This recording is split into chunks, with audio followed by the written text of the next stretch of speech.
Бүркүт акенин уулу Аскар Бүркүтович Байсалов. Сен бүркүттөй движение кылбай эле тас жорунун кыймылын кылыпсың. Ошол учкандай учупсуң.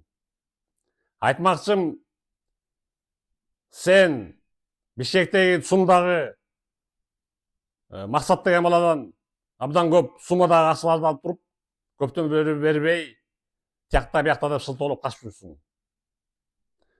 Өзүң болсо 27 жаштагы жалабаттык жаш баласың.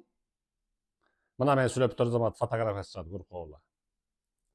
Андыктан Аскар жөн алып келип койгон акчаны, уктуңбу?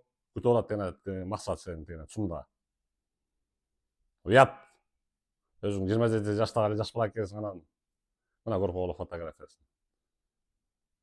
Ушул видеодон кийин сен менен элдер иштешеби, иштешпей коебу, өзүң жыйынтык чыгар. Тез кутул андан көрө.